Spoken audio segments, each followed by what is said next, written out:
TABI linked to vaping.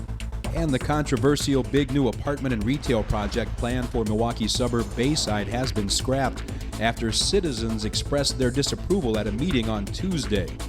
Outside tonight, mostly clear, lows in the low 60s in Milwaukee, upper 50s in Madison. You're listening to WRRD and WTTN.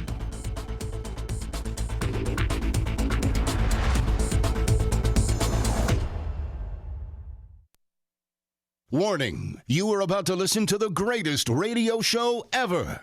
And due to contractual obligations and to shield our airwaves corporate licensees from any semblance of liability, responsibility, and gullibility, we must tell you the views represented on this show are not necessarily those of this station or its management. This radio show contains differing points of view on current political topics, and due to the nature of its contents, it should be heard by everyone. Thank you for listening. 3, 2, 1.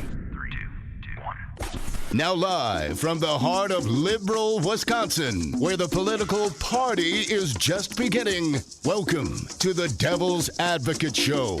Best friends proving it's never personal, only politics. Please allow me to introduce myself. Now here are your hosts, Dom and Crute. Welcome to the Devil's Advocates radio show, everybody. Thank you for tuning in.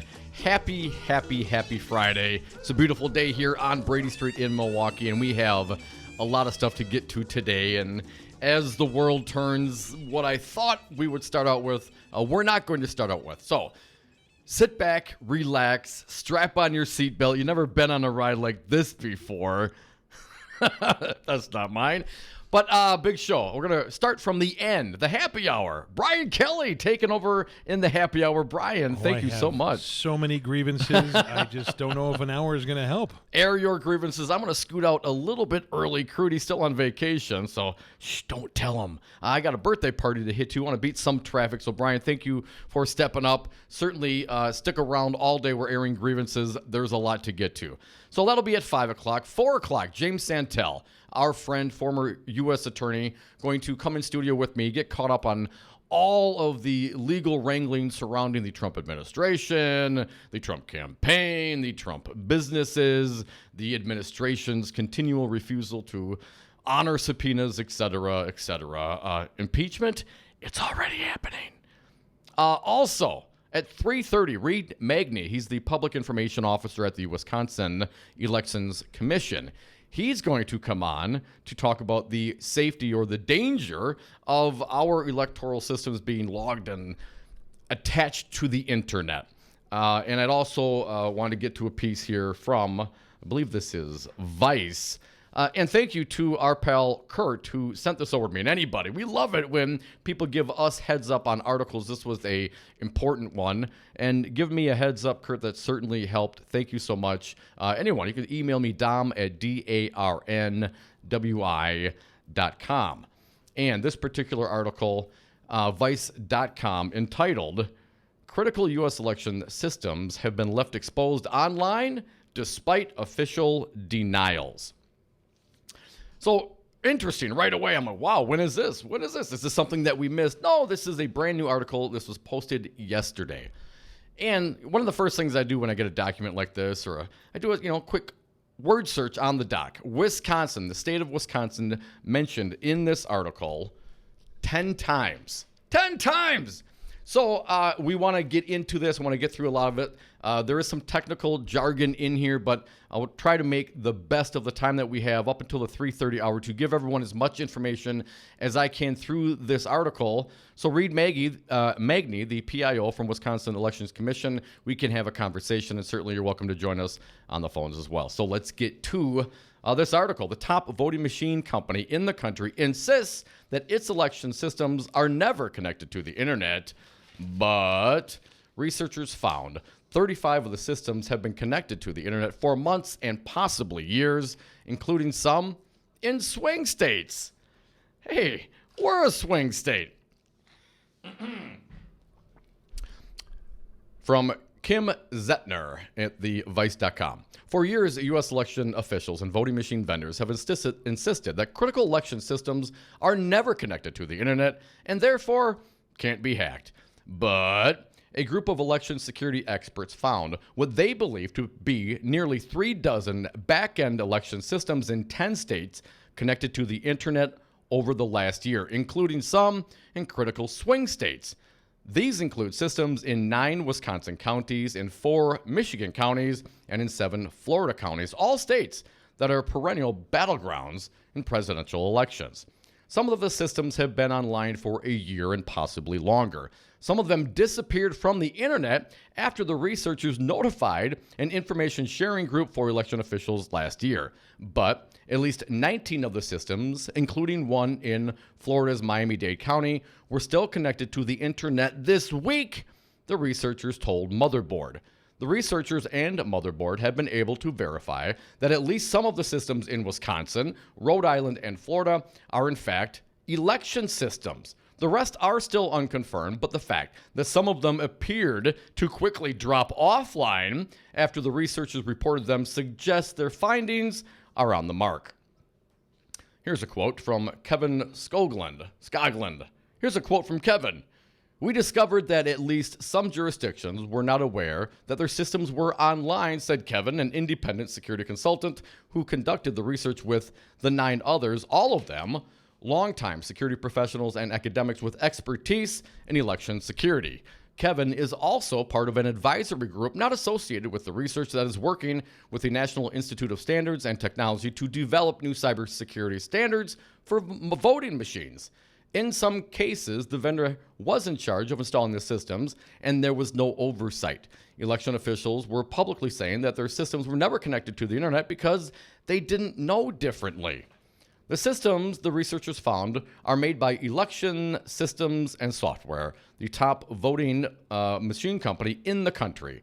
They are used to receive encrypted vote totals transmitted via modem from ES&S voting machines on election night in order to get rapid results that media use to call races, even though the results aren't final. Generally, votes are stored on memory cards inside the voting machines at polling places. After the election, poll workers remove these and drive them to county election offices. But some counties want to get their results faster, so they use wireless modems, either embedded in the voting machines or externally connected to them to transmit the votes electronically. The system that receives these votes, called an SFTP server, is connected to the internet behind a Cisco firewall. For security reasons, the SFTP server and firewall are only supposed to be connected to the internet for a couple of minutes before an election to test the transmission, then for long enough after an election to transmit the votes. But the researchers found some of the systems connected to the internet for months at a time and year-round for others, making them vulnerable to hackers. Hacking the firewall and server would allow an attacker to potentially intercept the results as they're transmitted and send fake results to the FTP server, depending on how securely the ES&S system authenticates its data. Although the election results are transmitted via modem, our official votes are taken directly from the voting machine memory card when they arrive at county offices. A significant discrepancy between the unofficial tallies and the official ones would create mistrust in the election results and confusion about which ones are accurate. But Motherboard has learned that connected to the firewalls are even more critical back-end systems. The election reporting module that tabulates the unofficial votes as well as the official ones, and the election management system that is used in some counties to program voting machines before elections. The researchers said that gaining access through the firewall to these systems could potentially allow a hacker to alter official election results or subvert the election management system to distribute malware to voting machines through the USB flash drives that pass between the systems and the voting machines.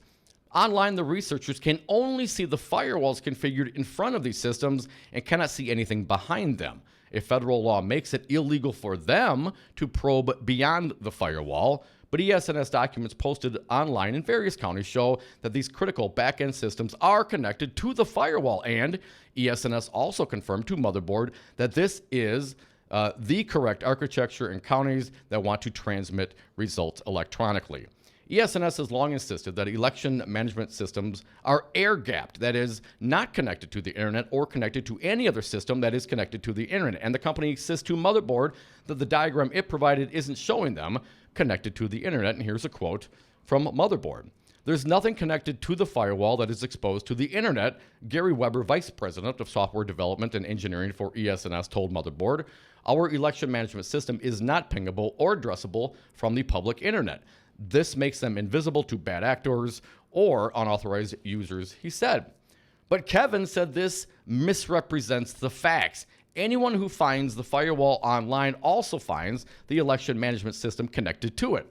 Here's what he said. It is not air-gapped. The EMS is connected to the internet, but is behind a firewall. The firewall configuration that determines what can go in and out of the firewall is the only thing that segments the EMS from the internet. And misconfigured firewalls are one of the most common ways hackers penetrate supposedly protected systems. A recent massive hack of sensitive Capital One consumer data is a prime example of a breach enabled by a poorly configured firewall. And our friends over at Lawton Cates starting a class action lawsuit here in the state of Wisconsin for that, but I digress. If they did everything correctly with the ES&S systems, as they say they do, there is no danger, said Robert Graham, CEO of Errata Security, told Motherboard. These are all secure technologies that, if configured correctly, work just fine. It's just that we have no faith that they are done correctly. And the fact that election officials are saying they aren't on the internet, and yet they are on the internet, shows that we have every reason to distrust them. Even proper configurations won't secure a firewall if the firewall software itself has security vulnerabilities that allow intruders to bypass the authentication checks, whitelisting rules, and other security parameters set in the firewall's configuration file. If this system hasn't been patched and has a critical vulnerability, think computer updates, folks, you know how often you get those, you may be able to subvert any kind of security scheme that you just put in place, Kevin told Motherboard. While no one is suggesting that any of these systems have been manipulated or hacked, the findings highlight how little local and federal election officials understand how these critical election systems are really configured and connected, and the extent to which they are beholden to what the vendors tell them. Senator Ron Wyden, a Democrat from Oregon, said the findings are yet, quote, another damning indictment of the profiteering election vendors who care more about the bottom line than protecting our democracy. It's also an indictment, he said, of the notion that important cybersecurity decisions should be left entirely to county election offices, many of whom do not employ a single cybersecurity specialist. Not only should ballot tallying systems not be connected to the internet, they shouldn't be anywhere near the internet. Wyden said 2 pieces of federal election security legislation have been stalled on Capitol Hill due to Republican leaders. The SAFE Act and a Wyden bill called PAVE Act would effectively ban transmission of votes via modem and prohibit connecting any election reporting or election management system to the internet or to a telecommunications network at any time. The ES&S firewalls are configured to only allow authenticated systems to connect and pass data through the firewall to the server. They also block outbound connections to the internet from systems behind the firewall. Authenticated systems include modem-enabled voting machines at voting precincts or computer at regional transmission sites. But even these authenticated systems, armed with passwords to communicate with the server, can only communicate with that server and cannot reach past this to the critical backend systems, according to ES&S. The passwords for the voting machines to communicate with the server are generated by election management systems and passed to the voting machines on a USB flash drive when the systems are programmed before each election. The 2 back-end systems, the reporting system that tabulates and the election management system, sit on a local network, which is connected to a Cisco firewall through a switch. I'm getting kind of in deep here. Let me just take a quick break. We're going to back up a little bit. We're going to talk about how this actually is working here in the state of Wisconsin. Again, mentioned 10 times. We'll get to the Cisco firewalls in Wisconsin and perhaps some of your calls. 844-967-2789. Reid Magney, PIO from Wisconsin Election Commission, will join us at the bottom of the hour.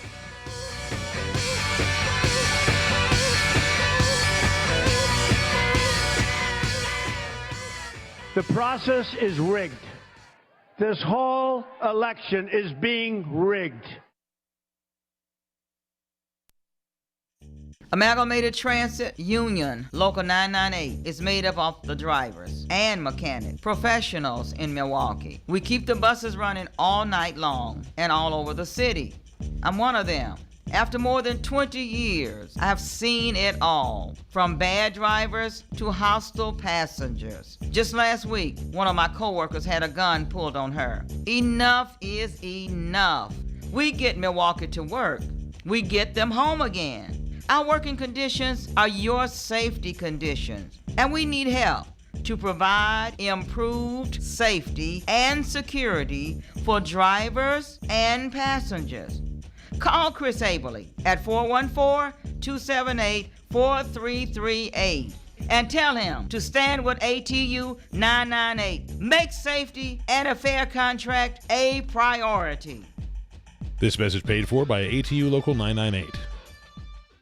Problems with your commercial building? Looking to build out? Bachman Construction is your one-stop full-service design-build contractor. From office space to restaurants, production warehouse space, and everything in between, our staff is experienced in a variety of small business projects. At Bachman Construction, we work to exceed your expectations, never cut corners. Bachman provides your project with quality construction throughout, regardless of the size. Contact Bachman Construction and let us know how we can create a better value for your space today. You concerned about speaking up at work? Do you feel like you have no say in your day-to-day work routine? Join Teamsters Local 344. Call 414-258-4545. Get a seat at the table. Join your brothers and sisters in negotiating for better wages, hours, and working conditions, and be part of the most powerful union in North America. Teamsters Local 344 covers sales and service throughout Southeast Wisconsin and package and airlines statewide. Contact Teamsters Local 344 at 414-258-4545 or at local344.org.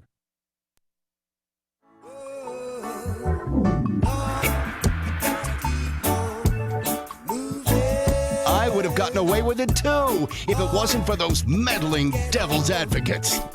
Thank you for listening to the Devil's Advocates radio show. Reid Magney, the Public Information Officer for Wisconsin's Elections Commission, is going to join us at the bottom of the hour. We have a Vice piece entitled Critical U.S. Election Systems Have Been Left Exposed Online Despite Official Denials. A lot to this. Not going to be able to get through the entire article prior to Reid joining us, but let's get to some of the Wisconsin quotes. Here's one from Vice. Last year, Cisco firewalls in Wisconsin failed to receive a patch, say update, for critical vulnerability until 6 months after the vulnerability had been made public and the patch was released, Motherboard has learned.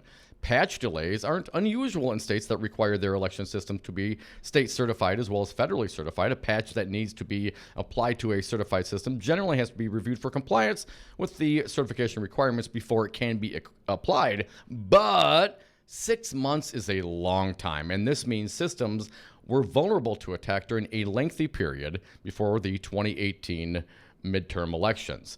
Another maintenance issue involves how slow software upgrades. The researchers and Kevin's team discovered that 7 of the servers on the ESNS systems found were using outdated software that the software maker stopped supporting in January of 2017. They were using a version 6. A version 10 is now available. That means for the last 2.5 years, the maker of the software has not updated it and going forward will not produce any patches or updates if any vulnerabilities in the software are found. A little scary there. I mean, you know what happens on your computer if you don't do your updates. Another issue here involving Wisconsin, ESNS told Motherboard that instead of federal certification, his company was focused on working with officials in states that allow modem transmission to test and certify the configuration under state certification programs. He said this includes a security assessment of the configuration. Asked which states do these security assessments, he cited Wisconsin, Florida, and Minnesota. But according to Vice, someone in Wisconsin who spoke on the condition of anonymity told Motherboard it doesn't include a security assessment of the modem transmissions and configuration. And you can, I guess the point being, you can have a certified election machine, but if you're not going to also then certify the modem transmission and configuration, you're going to keep yourself open for hacking. Let's continue forward in the piece. Any election system connected to the internet creates potential vulnerabilities for elections.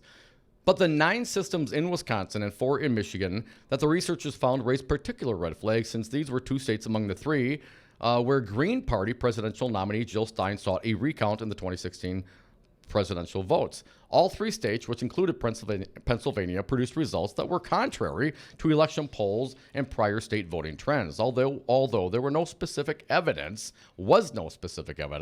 suggesting the election systems had been manipulated. A recount could have helped provide assistance to the public that this wasn't the case. A court, however, halted the Michigan recount after it began, and a Pennsylvania court declined to hear Stein's case for a recount in that state. Wisconsin's recount was completed. Everybody here remembers that, right? But some counties that used optical scan machines didn't do a true recount. Now remember, folks, we talked about this at the time. They simply ran the paper ballots through the optical scan machines a second time instead of manually comparing them against the digital tallies to uncover discrepancies. If any problems existed in the scanner software to produce incorrect results during the first scan, they would reproduce the same incorrect results during the second scan. Let's continue forward here. A few more minutes. Reid Magney, PIO of Wisconsin Election Commission, going to join us at the bottom of the hour. ES&S has been selling systems with modems to transmit results for more than a decade. Wisconsin approved the use of its current system, optical scan voting machines, with modem transmission capability in September 2015. But its previous generation of optical scan machines also used modems for transmitting results. It's not clear if they use the same firewall and back-end configuration. Let's see. Here's a quote from ES&S. While the reporting systems are secure, ES&S recommends that only they be connected to the internet when they are being tested or in use in order to minimize possible threats, a statement sent to Motherboard from ES&S said. For a skillful motivated attacker, it doesn't matter much if the system is connected 2 minutes or a whole year. But for a less skilled fool, the less motivated attacker, the fact that they are there for a year, it lowers the bar. It actually buries the bar under the ground to carry out attacks with less skill. And you have a way longer time when the hack to be carried out and the evidence of those attacks to be buried when you are describing as bad behavior amplified by sloppiness and complete negligence of security. We are the devil's advocates. Very concerning news here in this Vice piece about whether or not Wisconsin election machines are safe. How long have they been connected to the internet? It seems like some of them here in Wisconsin have been connected for quite some time, and perhaps the election folks that are using machines didn't even know it. We are the devil's advocates. Reid Magney, he's the public information officer with Wisconsin Elections Commission, going to be with us next. Stick around. Let's hear what the state of Wisconsin has to say.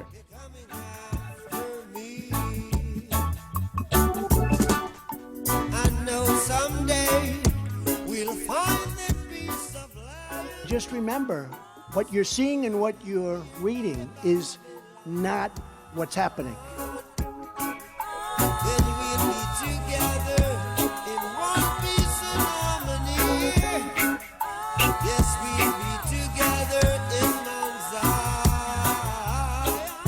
If politics is boring, you're doing it wrong. Check out more. My congressman, our good friend Mark Pocan. If Donald Trump's under attack, Mark, are you worried about his inspired followers rising up and voting him to re-election? I am trying to approach this with blinders on when it comes to the political side of it. If he has violated the Constitution, it is our obligation to do an impeachment. And I think from what I've read, I feel that. I think when we get some witnesses in, we'll really have full clarity on that. But if it was just political reasons, some people say, well, then you're going to get, Mike Pence, is that good? And you can second guess every decision we ever make in politics if it's just about politics. In this case, I think that you rise to the Constitution. And if he has violated the Constitution, which I believe he has, there's obstruction on multiple counts, then we have no choice but to do our constitutional job and go after that. Listen to the Devil's Advocates interviews at DomandCroot.com. Click on the podcast tab and select interviews. That's DomandCroot.com.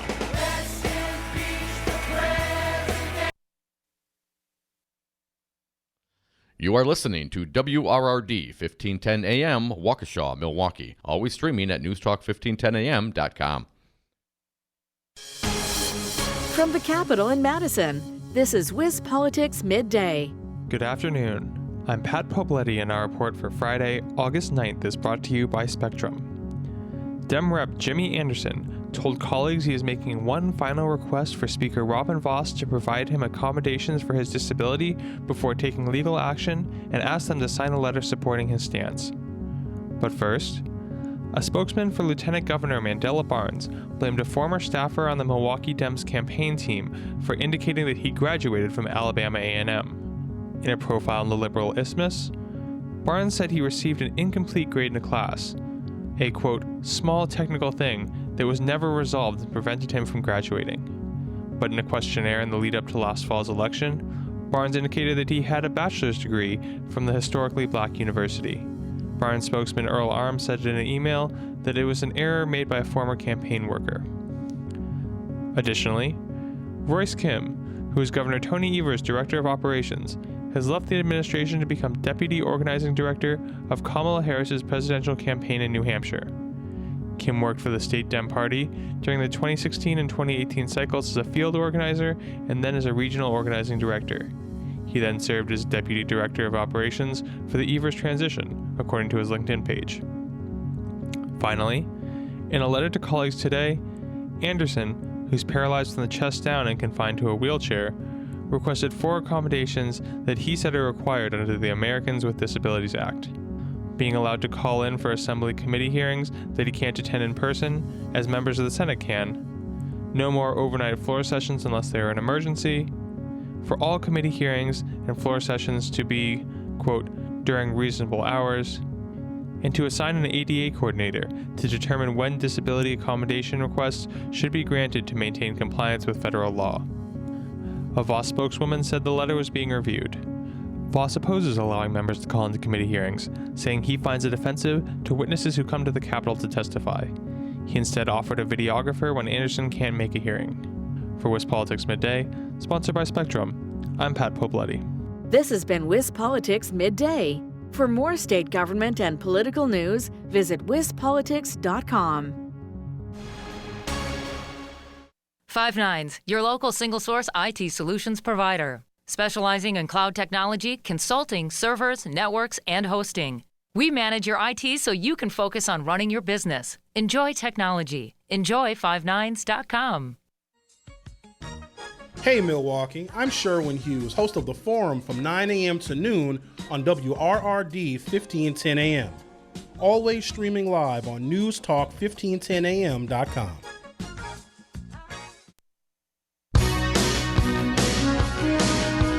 The Devil's Advocates. They refuse to do math on the radio.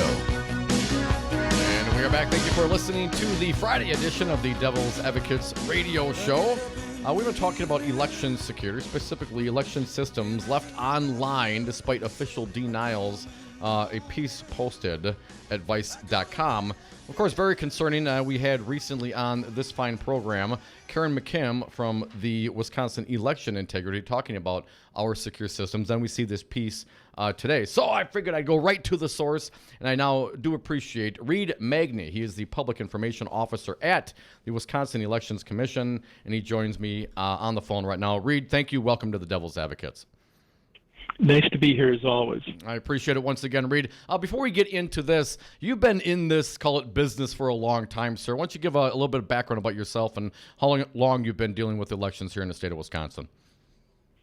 So I've been with the state's election agency for 10 years now. I started with the former Government Accountability Board in July of 2009. For those who may not know, for about 15 years before that, I was a news reporter and editor in La Crosse at the La Crosse Tribune. Oh, you know, Crudy and I went to college in La Crosse, Reid. Were you there during the La Crosse riots, the Coon Creek riots? I think that happened a little bit before I got there. Okay, I got to La Crosse in 1990, I think. So no, it was in '94 I got there, but a lot of that stuff had just happened, and there was a big topic there, and the police were different. And Crudy was part of that, Reid, but I digress. Why am I not surprised? It was a good time. Oh, a different time. Reid, so this Vice piece, when I called you today, I asked you, hey, have you seen this? And of course you said, yeah, you've been dealing with this for some time. Let's talk about specifically about the state of Wisconsin. Towards the end of the piece, and we kind of reviewed it with the audience, but it's a long piece. We didn't get to it specifically, but apparently there are, about a half a dozen IP addresses in the state of Wisconsin that were connected to the internet, let's call it. Is that a correct assessment, Reid? Well, so here's the thing. In order for us all to get our election results in a timely manner on election night, some of the ballot tabulators that are at your polling places are set up with modems to send in the results to the county on election night, and there has to be, the voting machine at the ward has a modem on it, and then the county has to have a router and servers to receive those unofficial results. And the transmission is done securely. They're encrypted. They're very safe. However, when you're not using something like that, there's really not a reason to leave it connected to the internet. Depending upon what year it is in Wisconsin, we've either got normally 2 elections a year or 4 elections a year. It's a lot of time that you're not using that, and just, generally to be safe, it's better not to have it exposed. Right. You're making, by unplugging it, you're making yourself a smaller target, which is always a good thing. And, unfortunately, some of the counties who use equipment from ES&S either didn't get the message that they ought to be unplugging it when they're not using it, or they got the message but didn't act on it. We're not exactly sure. So, we're glad that Kim Zetter pointed this out, or that the researchers she was working with found this and pointed it out. In the big scope of things, this is relatively small, though. This is, it's not like somebody left the door open and anybody could have walked in. It's more like we have a door, it's locked, but we didn't brick it over during the times when we're not using it.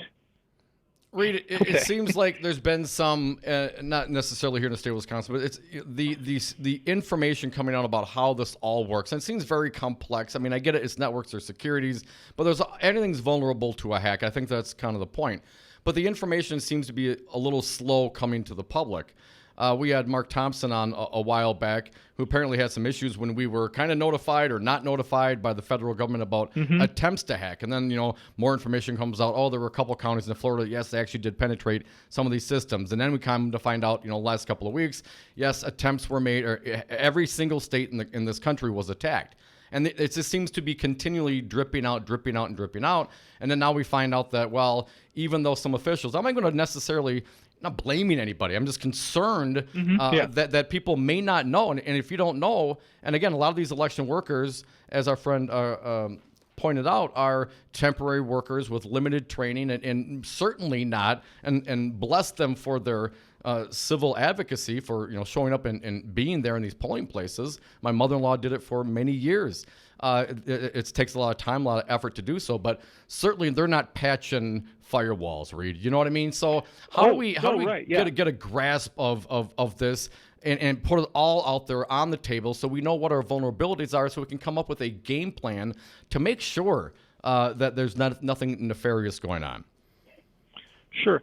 So I think we at the Elections Commission, as well as our partners at Wisconsin's Division of Enterprise Technology, and the people who we work with at the Department of Homeland Security, the people in the Department of Military Affairs, the National Guard, Emergency Management, who we're working with regularly, I think we all have a good grip on where the vulnerabilities lie. Where the vulnerabilities lie, what needs to be done to take care of those things, and we've been working on this continuously, really since 2016, 2017. The question is, how are we doing in terms of communicating what we're doing to the public? Because, there are some people out there who are very concerned about this and have, become real activists on the subject. Sure. There are other people who, they hear about, pick a big company, with a big hotel chain or a big Capital One most credit recently. reporting agency. Yeah, something. One of those people who've been hacked. To hear about that kind of hacking, their brother-in-law or their uncle sends them something on Facebook that says that you can't trust the elections. And they wonder about it, but they don't know the difference between the system that tabulates the votes and the system that we use to keep track of the voters. I mean, they're completely separate systems. Right. But they don't know the difference. They don't know what all we do. And so one of the things we're working on now is really trying to figure out how we can communicate with voters and find out what it is they're concerned about with election security, and find ways to talk with them in meaningful ways in places where they go for information. Reid Magney, Public Information Officer at Wisconsin Elections Commission. Well, thank you for coming on and talking, sir. That's why we're having these conversations. Hopefully this will help. Yeah.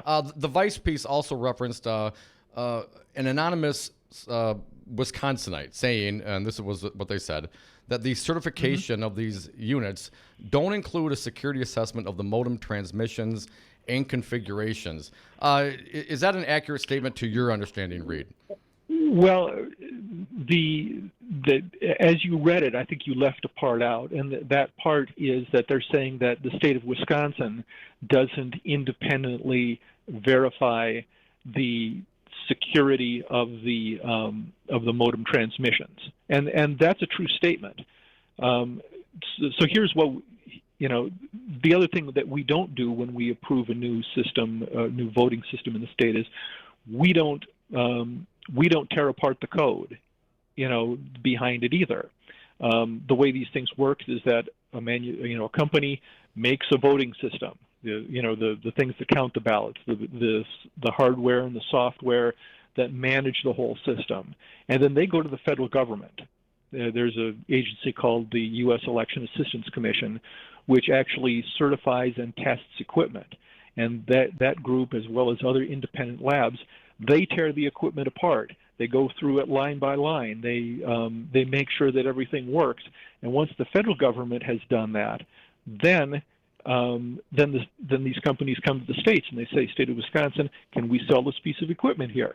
And so then we test it. Our testing, though, is more, will it work in Wisconsin? Wisconsin does things that, has things that other states don't have. Like, we have open primaries, yet when you get your ballot for like a partisan primary, you're going to see both Republicans and Democrats on that ballot. Right. The equipment has to work, so you can only choose Republicans or you can only choose Democrats, and you can't cross over. And if you choose from both columns, the ballot's going to be kicked out back to you, and you have to do it again.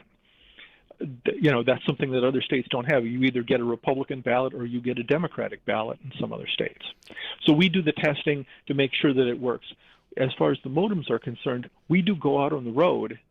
Like for a system that has a modem, we'll take it out to 3 different counties and test it at different places in the county. Will you get a good connection? Will it correctly transmit the results? We do that sort of thing. But we don't have the staff to try to hack the signal and de-encrypt the stuff and to see if we can hack it. That isn't our job. And apparently that's against the law, right? Have done that work. I mean, even the folks that were doing this research for the article, they could only legally go up to the firewall. Right? They couldn't probe it and see the vulnerabilities, because that in and of itself is against the law, which is also a little ironic, because you can't really then tell, and who's going to tell? If independent studies like this can't do it, and we're not doing any sort of internal audits to probe these firewalls. How do we know that that they're safe? I guess you know what I'm saying. Well, so before the companies bring their systems to us, they've had these things tested at the federal level. They've done sure. But the configuration, I guess, in some of this means that even the firewall's got to be patched up, right? The software's got to be continually updated. That's why they do updates. They find vulnerabilities, and these things happen. So even at a perfect configuration, could be out of date in 6 months. There could be something that happened, and one of the pinch points throughout the process, because there's vulnerability points throughout this whole thing, right? And if something fails, well, that could bode very poorly for the entire system. I guess who's responsible? Is there specific people within the counties and the wards to make sure that lots of firewalls are up to date and all the software? With the vendors, they have their own IT departments, and so it's sort of I call it a three-legged stool, but it's the county clerks, their IT departments, as well as the manufacturers, the vendors, who work together to make sure things are patched. When ES&S finds that there's an issue with the Cisco router that needs to be patched, they take that, they figure out the solution to it, they test it, they have the federal government test it, and then they send it to us, and then we have to sign off on it. And there was something in the article about it taking 6 months to do that. Right. Our part of the approval process only took a few weeks. But it was, and so as soon as we got it, we did our best to turn it around very quickly. But we can't do anything until, up the line, the federal government has done things, that the independent labs have tested it. So getting a voting system from the design phase into manufacturing to testing to actually being able to sell it is a several-year process. And partly because of all the testing and approvals that have to go on. So unfortunately, sometimes they started designing this system 4 years ago, and it's coming to market. So the technology changes. So at the federal level, they're looking for ways to speed up that process. But on the other hand, you want to speed it up, but you also want to make sure that the systems that are out there are secure. Reid Magney, Public Information Officer, Wisconsin Elections Commission. Just a few more minutes, Reid. I want to be clear. When you say that the federal government approves these things, are you implying then, sir, that they actually go through the approval process and go through the code line by line, like they know what the code is? Because my understanding, a lot of these are company secrets that we can't see. It's not open source code. We can't see how it works. Right. Yeah. No, that's true. You can't. But in order to get a system approved, the voting equipment vendors have to submit their systems to independent testing laboratories who really tear the things down and crawl all up inside it. So they get access to the original source code during the approval process. Right. Yeah. Okay. Right. Okay. Yeah. A couple legislative initiatives regarding this. The SAFE Act and the PAVE Act is referenced in this piece as well, effectively banning transmission of votes via modem and prohibited connection of any election reporting or election management system to the internet or any telecommunications network at any time. Reid, I'm not sure if you can comment on your thoughts on that, but if something like that were to be implemented, what kind of an impact would that have on Wisconsin's electoral process and systems? Well, we've done things over the years in Wisconsin in many different ways. When I was a reporter at the La Crosse Tribune, they didn't have modems there in La Crosse County. People were driving in, the memory sticks, or I think they were called prom packs at the time, but there were some sort of these modules that would plug into a system. And, they were bringing in the ballots and those memory devices throughout the night. And sometimes the ones from, the town of Farmington up in northeast La Crosse County didn't get there until, 11 o'clock or something like that. With the systems that we have now that use cellular modems, and you can also get some that use, hardwired, regular telephone modems too, but then so many places are losing their hardline phones. All right. But But the poll, the way it works is the polls close at 8 o'clock. The poll workers switch the machines into reporting mode, so no more ballots can come in, and then that basically prints a paper cash register tape that has all of the results printed on it, and that is the official record of the votes in that place. And any member of the public can be there to see it, see what the numbers are. But once they've done that, then they switch it into this, into the mode that allows the modem to be turned on. The transmission. And then, transmission. And then, it basically makes a cellular phone call to the county and using encryption technology, sends those unofficial results to the county's computer. And, within less than half an hour at the county, they know what all of the, they have all the totals from all of the wards, throughout a county. Okay. As opposed to waiting, an hour or 2 hours for everything to be packed up. We want it all, and we want car. it now, Reid. Running out of time here, sir. Yeah. I want to get one last question in for you. Our friend Karen McKim said the one thing we could do is to verify the correct winners with hand-counted audits of our paper ballots within a few days following each election. Is that reasonable? Is that something we should do as a normal matter of practice to perhaps alleviate some of the concerns we have about these potential, open spots in our electoral system? We're already doing that. After every November election, and we can do this and more, but after every November election, we randomly select wards throughout the state, make sure every county is covering 5% of the ballots cast. And so the clerk in Wausau is going to get an email from us and saying, okay, Ward 5 has been randomly selected. You need to hand count those results twice just to make sure they're exactly the same as what the machine said they were. And if they're not, we have a problem, and we've got to figure out why there's a problem. And last year, the commission said, we are not going to certify the results of the gubernatorial election or any of the other races until we have those audits done. Reid, sorry, got to cut you short. Thank you so much for your time today. Reid Magney, the Public Information Officer from Wisconsin Elections Commission. We are the Devil's Advocates. Come right back with your calls at 844-967-2789.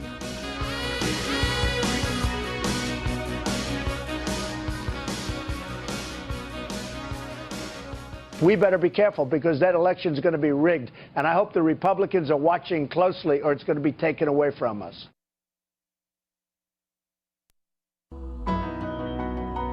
We the people, the hardworking 99% of men and women, only have a voice when we join together as one and amplify our message. Now is the time for all Wisconsinites to join We the People and raise our voices. Do you feel like you are wasting your money funding unaccountable consultants, unresponsive candidates, and their campaigns? Help us do something that really matters. Please join We the People. Give what you can so we can support progressive radio stations like this one using the public airwaves to educate Wisconsin about what we the people want for our state and remind Wisconsin's politicians that they work for us. Your donations to We the People at p4ppc.org, a registered, compliant IRS 501c3, will always be tax deductible, will always remain anonymous, and We the People pledge to spend 100% of donations educating Wisconsin on the issues our donors want discussed, giving individuals a voice in the collective message of We the People. Please give today at p4ppc.org. That's p4ppc.org.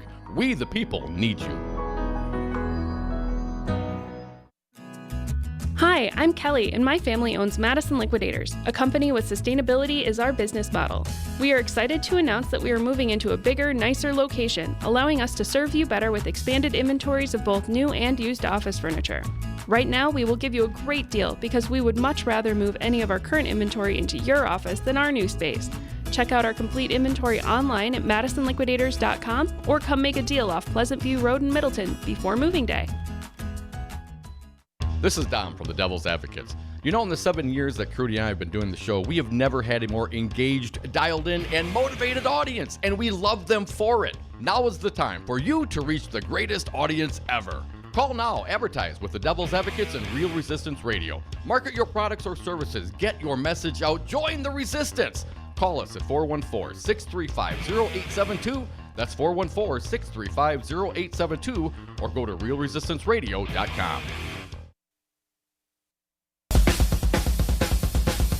The Devil's Advocates, so relevant they have 1 foot in tomorrow. And we're back. Thank you for listening to the Devil's Advocates radio show. I want to thank Reid Magney, PIO, Public Information Officer, over at the Wisconsin Elections Commission. And he did say they do an audit. I guess my question specifically what I'd like to see, and I think what Karen McKim would like to see in the folks at Wisconsin Election Integrity, be to do this on a regular basis. You know, we get done with the election process and we go through and do this audit for every ward. Wouldn't take long, and just kind of statistically verify it, and perhaps we can alleviate some of these concerns. In the meantime, it's Friday. We air grievances. Our pal, comedian Will Durst, he's got one for you. Lay it on him, brother. Hey, guys. Will Durst here with a few choice words about what a lousy summer it's been. We've been so busy sending our thoughts and prayers to Gilroy and El Paso and Dayton and even Toledo. There's hardly been any time for ice cream. A horrific spate of mass shootings has the country recoiling from any loud noise, and yes, that includes the strident denials of Donald Trump that his vitriolic rhetoric has anything to do with riling up the racist element often referred to as his base. In response, the president said, "I don't think my rhetoric is racist at all. As a matter of fact, I think my rhetoric brings people together." And he's right. It has proven to be quite effective in bringing white supremacists together with their weapons. Trump went on to blame video games and the internet and all sorts of things, somehow neglecting to mention the word guns ever at all.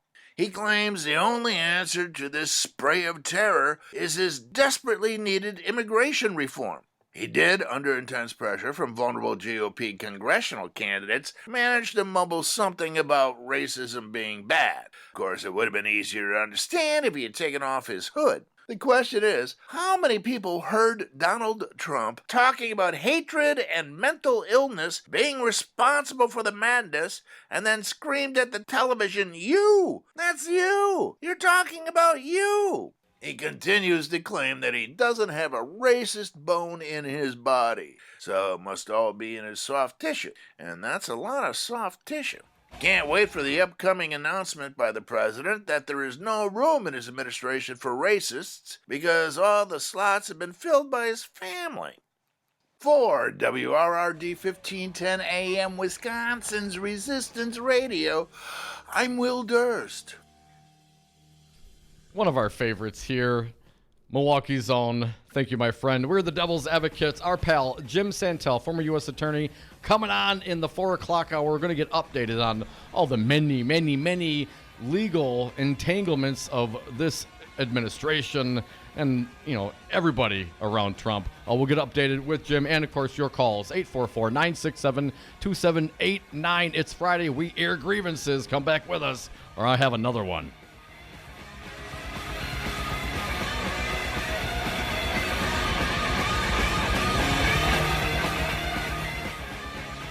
If you missed something on the Devil's Advocates, don't worry. After you get over your shame, you can check out domandcroot.com. Podcasts and interviews updated daily.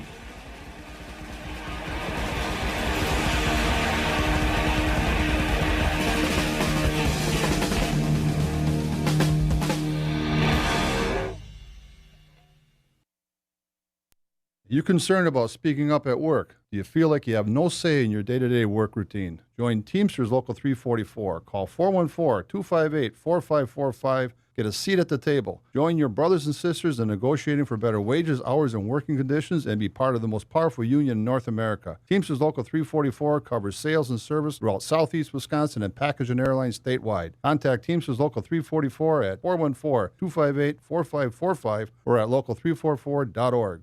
Have a drink at Regano's Roman Coin. This neighborhood corner tavern is as classic as the street it occupies. Family owned and operated since 1966, Regano's Roman Coin is located in a former Pabst Tide House on historic Brady Street, serving an array of craft beers with a focus on Wisconsin breweries. Also, weekly drink specials, trivia on Wednesdays, seasonal sporting events, parties hosted for all occasions, and pet friendly. Open 11 a.m. Tuesday through Friday, 10 a.m. Saturday and Sunday, closed on Monday. Regano's Roman Coin, Milwaukee's pet friendly, cash only order and classic corner tavern. You are listening to WRRD 1510 AM, Waukesha, Milwaukee. Always streaming at newstalk1510am.com. El Paso confession, background checks. I'm Ann Cates. The gunman accused of killing 22 people in El Paso has told investigators he was specifically going after one demographic. Correspondent Clayton Neville. According to El Paso police, 21-year-old Patrick Crucius said he was targeting Mexicans in the shooting. 8 Mexican nationals killed in the massacre, with 14 other people in a town with a Hispanic population higher than 80%. A manifesto linked to the alleged shooter referred to a Hispanic invasion and included language of hate toward Hispanics. President Trump, meanwhile, says the Senate will take up legislation next month to widen background checks for gun buyers after last weekend's massacres. Correspondent Caitlin Collins reports the National Rifle Association plans to fight that effort. They have said very specifically they do not think these calls to expand background checks would have stopped these 2 mass shootings, and they also don't think it's a good idea moving forward, and it's not something that they say their supporters and their members are in favor of. They've warned the president about that in phone calls with the NRA chief, Wayne LaPierre, telling the president his base is not going to be behind those calls for expansions of background checks. The president is praising recent ICE immigration roundups. On Wednesday, when the president flew to El Paso to offer support in the wake of the mass shooting there, ICE agents raided poultry plants in Mississippi, rounding up scores of people suspected of being in the U.S. illegally. Leaving the White House today, Mr. Trump saying such raids act as a deterrent. When people see what they saw yesterday, and like they will see for a long time, they know that they're not staying here. Of the 700 plant workers arrested for not having documentation, some 300, according to ICE, have been released, set for later court appearances. Bob Costantini, Washington. Wall Street has retreated today. The Dow Jones Industrial Average closed down 91 points, the S&P 500 off 19, the Nasdaq down 80. I'm Ann Cates.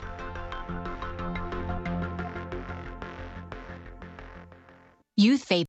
Listen to the Devil's Advocates live weekdays from 3 to 6 p.m. Go back to where they came from, help those people, come back and show us how to do it. That was the full quote. They didn't come from anywhere. They were here, dude. Are you employed, Chris? I am. Do you have an HR department? Yes, I do. I'm a union machinist. Oh, do you work with minorities? I do. If you walked up to one of your coworkers who was a minority, you told them to go back to where they came from, would HR have a conversation with you about that, do you think? It depends on the person, really. I mean, some people are... If somebody complained to HR about what you said, do you think they would have a conversation with you about that? Absolutely. Okay. But why? Why would they pull you off of your job to discuss this with you, and what do you think their beef would be? Because they're trying to protect the corporation from lawsuits. Lawsuit for what? Discrimination, racism. So if your coworkers, if you say it to your coworker, it could be described as discrimination or racism. But when the president says it to the world, it's not racist? No. Yikes. California schools are including suicide prevention information on student badges issued to 7th through 12th graders. Suicide has become the second leading cause of death among teenagers, according to the CDC, which in its recent study suggests just over 3,000 teens attempt suicide every year in the U.S. The author of the new law, Democratic State Senator Anthony Portantino, says there is a mental health crisis among our nation's teen population. 98% of all students, this information won't be necessary, but that one cohort of student where it might save one life, we should try to save that one life. There was no opposition, but concerns that in some teens, this might put suicide in their heads, to which supporters respond, but it puts the prevention information in their hands. Jim Roop, Los Angeles. Oregon now has what advocates are calling the nation's most progressive paid family and medical leave measure. The law gives 12 weeks paid time off to new parents, victims of domestic violence, and those who become ill. I'm Ann Cates. Thinking Congresswoman Gwen Moore. You know, I thought it was really important to share with people my diagnosis of cancer. The Affordable Care Act is the kind of thing that's going to keep me alive for a long, long time. Why? Because they can't throw me off of my health insurance simply because I have cancer. The Affordable Care Act, Obamacare provided for that. They can't raise my rates and my premiums so high beyond community rating and beyond age rating. Obamacare created that. They can't cap the amount of benefits that they are willing to give me over a lifetime. I have medicine that costs $18,000 a month. They can't force me to pay out-of-pocket costs beyond a certain point. All of that happened because of Obamacare. Thank you, Obama. You can listen to the Devil's Advocates interviews at domandcroot.com. Click on the podcast tab and select interviews. That's domandcroot.com. For WRRD and WTTN, I'm Stu Daniels with your headlines. Senator Ron Johnson says instead of regulating gun sales to prevent mass shootings, he'd rather put the focus on making school buildings safer. But Congressman Mark Pocan from Dane County says background checks and a ban on high-capacity magazines are more important than fortifying our schools. Pocan said in a statement that students in Wisconsin don't want their schools to look like prisons. They want Congress to pass gun control reform now. And this weekend is the Waukesha Blues Fest at Nagawaki Park in Delafield. The fest takes place today and tomorrow from 1 p.m. till 10 p.m. Outside tonight, mostly clear skies, lows in the low 60s in Milwaukee, upper 50s in Madison. Tomorrow, mostly sunny with highs in the upper 70s. You're listening to WRRD and WTTN, Wisconsin's political talk. Warning, you are about to listen to the greatest radio show ever. And due to contractual obligations and to shield our airwaves' corporate licensees from any semblance of liability, responsibility, and gullibility, we must tell you the views represented on this show are not necessarily those of this station or its management. This radio show contains differing points of view on current political topics, and due to the nature of its contents, it should be heard by everyone. Thank you for listening. Now live from the heart of liberal Wisconsin, where the political party is just beginning, welcome to the Devil's Advocate Show. Best friends proving it's never personal, only politics. Please allow me to introduce myself. Now here are your hosts, Dom and Croot. Welcome back. Hour 2 of the Devil's Advocates radio show. Crudy on vacation until next week. So we're kind of hanging out here, and I thought I'd give an old friend a call. James Santelle, former U.S. Attorney. Welcome back to Brady Street, my friend. Dom, it's good to be with you on a bright and sunny afternoon in southeastern Wisconsin. It's always sunny when you grace us with your presence, my friend. Thank you once again hosting for us. What was that, only last week? Only last week, Thursday. It seems like a long time ago. Glad to be with you today. Always appreciate it. Jim, apparently impeachment is happening? That's what we're hearing, right? I thought it'd be more of an announcement, a party. We would do something with fireworks, perhaps a banner on a battleship, mission accomplished. I'm not clear, but I thought we would be more fanfare for this. House Judiciary Committee Chair Jerry Nadler is out there saying this both in writing and orally. He's certainly giving some interviews to CNN, some other news outlets these days confirming that. But significantly, I think most significant, is the fact that obviously with his authorization, he is writing about this also in some pleadings to the court.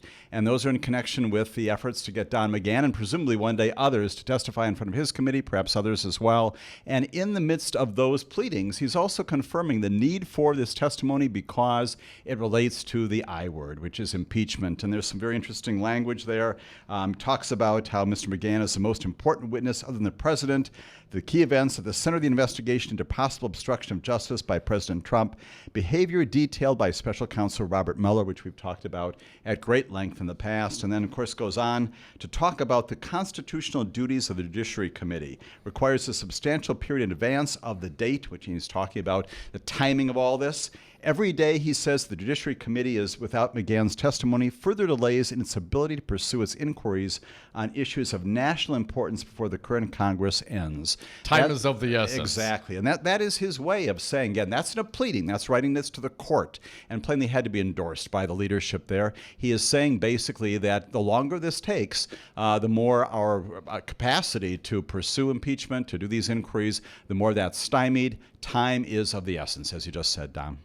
So this is specifically for Don McGahn, right? And this was an attorney for Trump or for the White House. I guess I'm not clear based on their filings that, hey, my client is saying one thing and, you're asking for another. So until a court tells us otherwise, he's going to listen to his client as far as, honoring the subpoenas. And he's not the only one. And I think perhaps you mentioned this in your comments, Jim, because if the lawsuit, and I certainly hope and expect this lawsuit will be successful to some degree against McGahn, that certainly opens up the floodgates for all of the other administration officials that have absolutely ignored these, what I would consider verified and legal subpoenas. That certainly is the speculation, Dom. I think you've got it just right. This notion here that Jerry Nadler and the members of the Judiciary Committee, at least on the Democratic side, are advocating against is this notion that there is absolute immunity by people who have participated in work in the White House. Now, has that ever been a thing? The answer is yes and no. So there is some history here. We'll go back. I looked at this because I was anticipating that very question.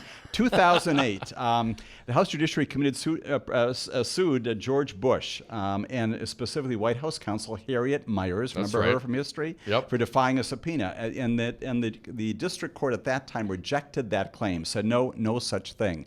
Never went up to the Court of Appeals, and so we don't really have a clear statement of that. And interestingly, during the Obama administration, there was a statement that the administration disagrees with that, so that Obama may also have said, yeah, there's something to this notion. But the answer to your question is no. It has not been tested, and this may be the time that it is, because as you indicated, this is about Don McGahn, plainly, as Jerry Nadler has said in pleadings and orally, key figure, obviously a major figure in at least two, if not more, of these obstruction incidents inside the Mueller report.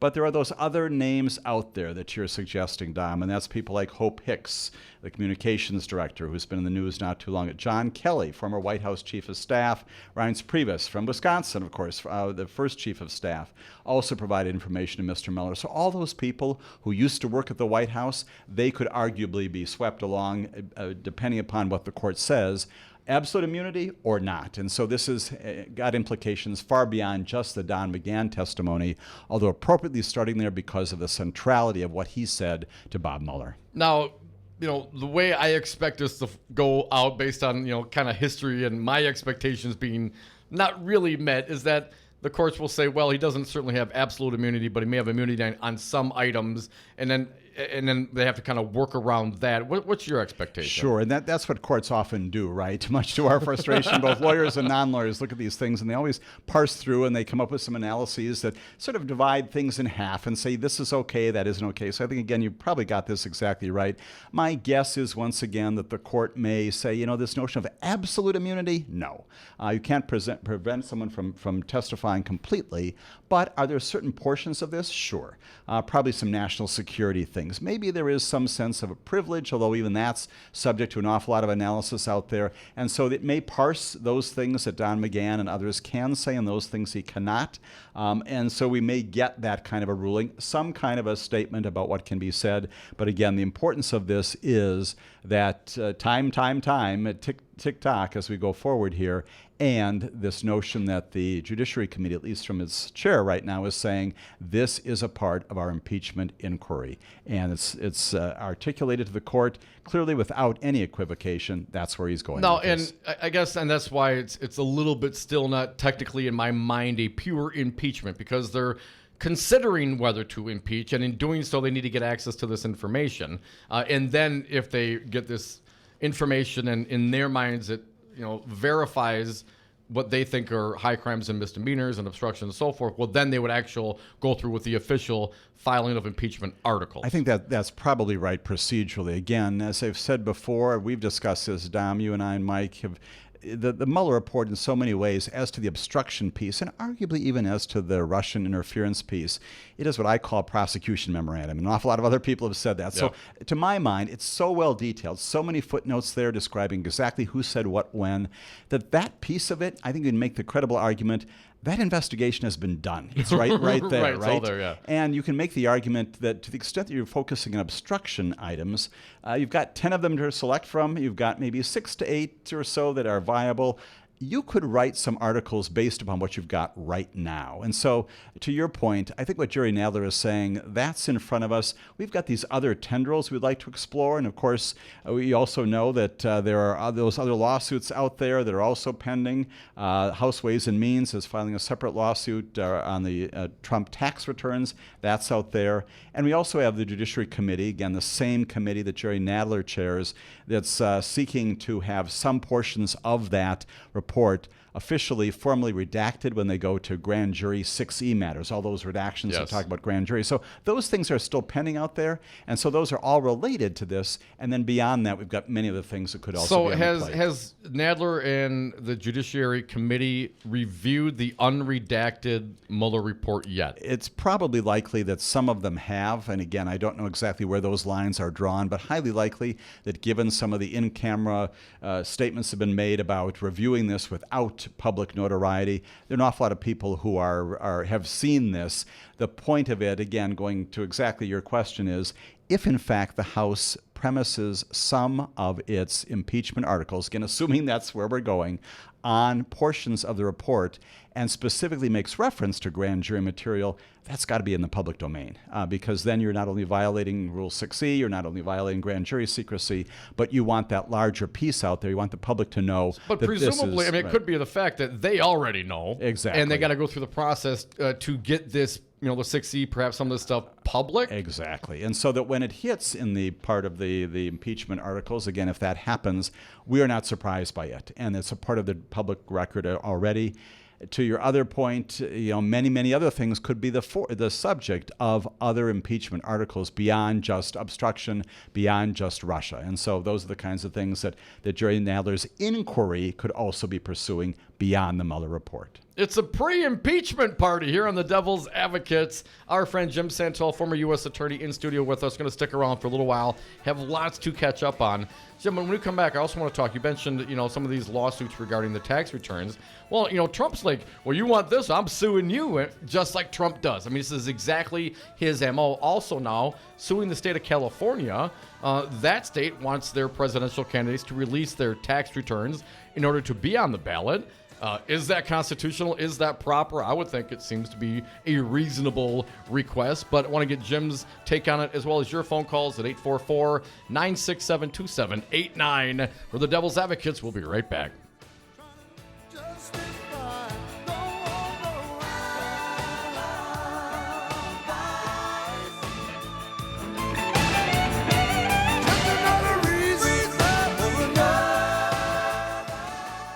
Impeachment is about restoring honor and integrity to the office. If you're living a life that's a lie, if you're not honest, it's a character issue. Impeachment is about cleansing the office. What does that smell? Do you smell what Barack is cooking? Hey guys, this is Maggie Dawn, host of Dawn of the Resistance, live Thursdays and Fridays from 6 to 7 p.m. Starting August 22nd, I'm going to be joined in studio with Dr. Fran Kaplan and Reggie Jackson, Executive Director of America's Black Holocaust Museum, to do 6 shows about race in America. On August 22nd and 23rd, we're going to talk about the history you never learned, facts about race in America. On August 29th and 30th, we're going to talk about why we think the way we do, unpacking implicit bias. Last, on September 5th and 6th, we're going to talk about why what we say and what we do matters. Getting woke, staying woke, and doing woke things. So white folks, you got questions you've never asked? Write them down, tune in, and call in starting August 22nd through September 6th on Dawn of the Resistance on WRRD 1510 AM, always streaming live at newstalk1510am.com. You concerned about speaking up at work? Do you feel like you have no say in your day-to-day work routine? Join Teamsters Local 344. Call 414-258-4545. Get a seat at the table. Join your brothers and sisters in negotiating for better wages, hours, and working conditions, and be part of the most powerful union in North America. Teamsters Local 344 covers sales and service throughout Southeast Wisconsin and package and airlines statewide. Contact Teamsters Local 344 at 414-258-4545 or at local344.org. This is Dom from the Devil's Advocates. In the 7 years that Crudy and I have been doing the show, we have never had a more engaged, dialed in, and motivated audience, and we love them for it. Now is the time for you to reach the greatest audience ever. Call now, advertise with the Devil's Advocates and Real Resistance Radio. Market your products or services, get your message out, join the resistance. Call us at 414-635-0872. That's 414-635-0872, or go to realresistanceradio.com.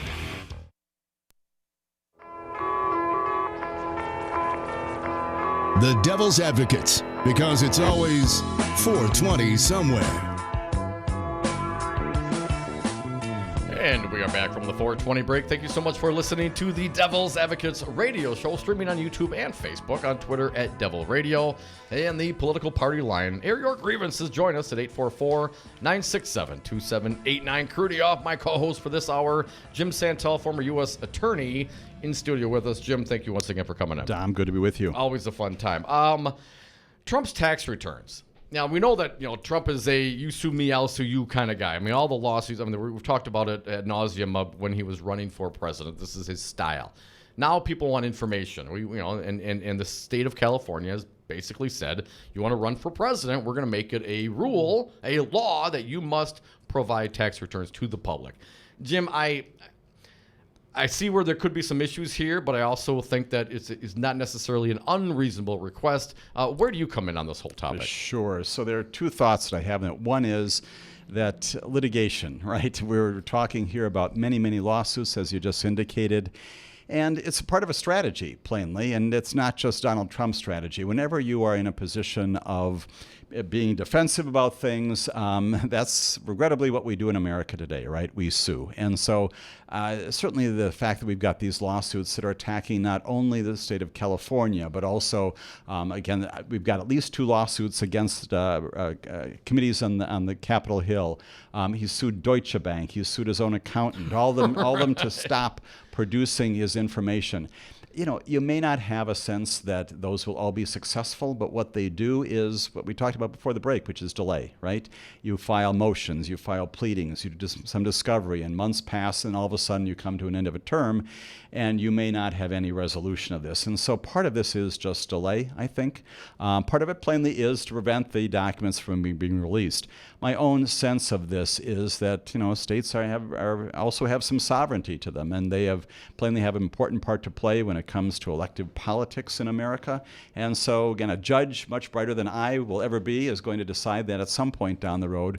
But states have some ability to place conditions on your capacity to be on their ballot. And so that's going to be the issue there, litigated heavily on both sides, no doubt. But again, lots of different fronts that we're arguing on in all these different areas. That's the litigation piece. And also understand you've also got subpoenas coming from not just Capitol Hill, but again, we hear a lot about the Attorney General from the state of New York, yes. Right? And subpoenas apparently being responded to from these very folks that Donald Trump is suing right now, including Deutsche Bank. So you can make the argument, we don't know for sure, history once again will tell us down the road, you can make the argument that maybe some of the things that Donald Trump is trying to prevent us from looking at right now are already in the hands of some of these other folks out there by virtue of the subpoenas that they have issued, including the Attorney General of the state of state of New York and others. So essentially, some of the other financial firms that he's done business with have complied with some of these subpoena information from these committees. Right. And again, my sense is, and there certainly is more than a little bit of factual indication out there in the media, that that's exactly what is happening. And again, you receive a subpoena, whether it's from the federal government, a grand jury subpoena, you receive a subpoena to testify in a deposition, certainly in a trial proceeding. That is a judicial order. It's not just an attorney general, it's not just Dom or Jim asking someone to come in and very politely produce records and talk with us if you like. You must show up. You must show up. You're compelled to do that. And so companies have not a tough decision to make, but a decision to make. And that is that, I've got this basically a court order compelling me to produce this information, and it is legitimate. It's coming from a legitimate source, properly produced.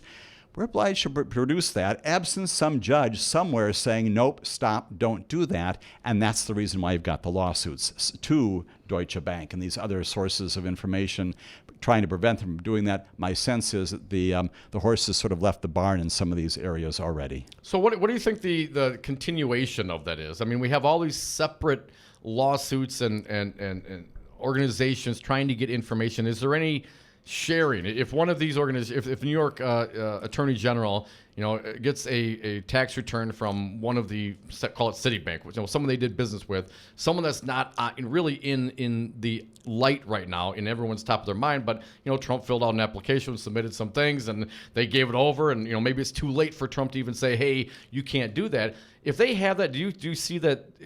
Would it be commonplace for them to share that information when some of these other organizations are also trying to get at it? All right, a couple of broad principles once again. One is that again, your question is right on target because there are limitations on sharing of information. Plainly, if the federal government gets and does have access to tax returns and certainly grand jury information, there are limitations on the extent to which some of that can be shared. So that's a general principle. And when you get into the specifics, I'm sure they're going to parse through that to make certain it's the AG of the state of New York sharing with the Department of Justice, vice versa. And even that could be different variables depending on the situation. Absolutely, depending upon what the nature of the document is, how it was gotten, those kinds of things. So, and those rules are known, and they'll be able to parse through that.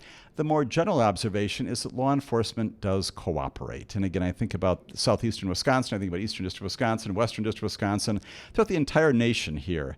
State, local, federal government cooperates with each other. We see this regrettably in the horrors of recent shootings once again, where you've got a local police chief who's dealing with the horror and the nightmare of the shootings. Then you've got the FBI involved. You've got county sheriffs involved. We saw this many years ago at the Sikh temple shooting. That coming together of all law enforcement. That's a horrific situation, plainly hugely violent and compromising our safety, our security.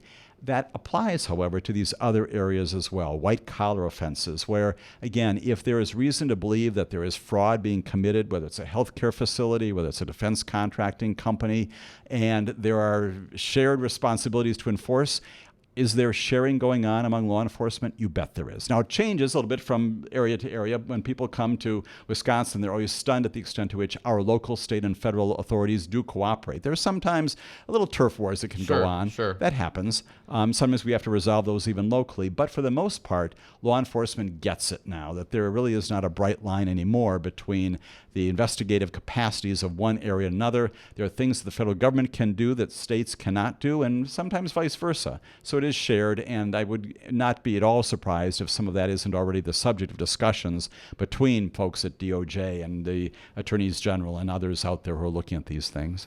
You know, Jim, we talk about, the president and his legal team's efforts to, delay.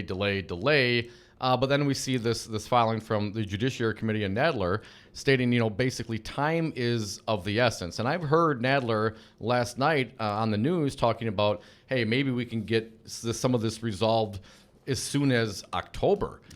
Now, I mean, that seems very aggressive, considering what it looks like recent past and how these things have slowly come along. What's your expectation? Do you think Nadler's being, and he qualified it. He said maybe sooner, maybe later, but he kind of gave, a few months for this, another month for appeal, and hopefully we get it by the end of October. Is that a realistic timeline to your experience? If they're serious about it, the answer is yes. I mean, it depends on how broad you want to be. Again, if you want to just focus on the Mueller report, again, as I've said, you've got that written, and those could be written tomorrow, and we've talked about that. These other things may take a little bit more time, but he talks about deciding to report articles of impeachment late fall, latter part of the year. It's a possibility if they're serious and they move quickly, and the courts also respond expeditiously to all these lawsuits. Folks, we are the Devil's Advocates. That is our friend Jim Santelle, former U.S. Attorney, in studio with me on Friday, airing grievances. Some more legal things to talk about. What? Strzok suing the Department of Justice along with, who's the other guy? And you've got Andrew McCabe. And McCabe, Strzok and McCabe, they're suing now. We'll come back. We'll talk about that as well. We're the Devil's Advocates. Phone lines open at 844-967-2789.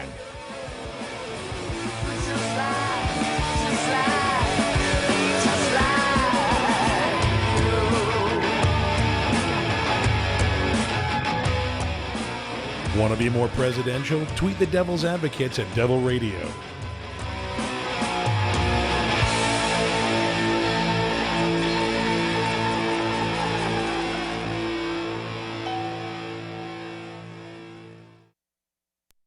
Adopt US Kids presents What to Expect When You're Expecting a Teenager. Learning the lingo. GOAT, G-O-A-T, acronym, stands for Greatest of All Time, as in spaghetti sandwiches for dinner? They're my fave. Dad, you're the GOAT. You don't have to speak teen to be a perfect parent. Thousands of teens in foster care will love you just the same. Visit adoptuskids.org. Brought to you by the U.S. Department of Health and Human Services, Adopt U.S. Kids, and the Ad Council. Eric Holder, he's the former U.S. Attorney General and current chair of the National Democratic Redistricting Committee. The notion that Scott Walker is saying that we are doing something to push partisan gerrymandering, that is the pot calling the kettle total black. I mean, that's absurd. He is one of the architects of among the most gerrymandered states in the union. All we're pushing for is a fair process come 2021. Listen to the Devil's Advocates live weekdays from 3 to 6 p.m. You are listening to WRRD 1510 AM, Waukesha, Milwaukee. Always streaming at newstalk1510am.com. If you're like a lot of companies, you know you need IT, but you aren't sure where to start. That's where Five Nines comes in. Hi, I'm Todd Stryker, President and CEO. For almost 15 years, Five Nines has been providing IT solutions to companies just like yours. We'll show you the solutions that are right for your business and give you the roadmap to success in the future. Find us at fivenines.com. That's the number 5, NINES.com. Amalgamated Transit Union Local 998 is made up of the drivers and mechanics, professionals in Milwaukee. We keep the buses running all night long and all over the city. I'm one of them. After more than 20 years, I have seen it all, from bad drivers to hostile passengers. Just last week, one of my coworkers had a gun pulled on her. Enough is enough. We get Milwaukee to work. We get them home again. Our working conditions are your safety conditions, and we need help to provide improved safety and security for drivers and passengers. Call Chris Aberly at 414-278-4338 and tell him to stand with ATU 998. Make safety and a fair contract a priority. This message paid for by ATU Local 998. Our friends over at Madison Liquidators are expanding into a bigger, nicer space just off Pleasant View Road in Middleton to better serve their clients and better display their extensive collection of new and nicer used office furniture. Start online at madisonliquidators.com for their complete collection, or go see Kelly to help make your own office plan. madisonliquidators.com. Tell them you heard them on Talk 92.7 FM.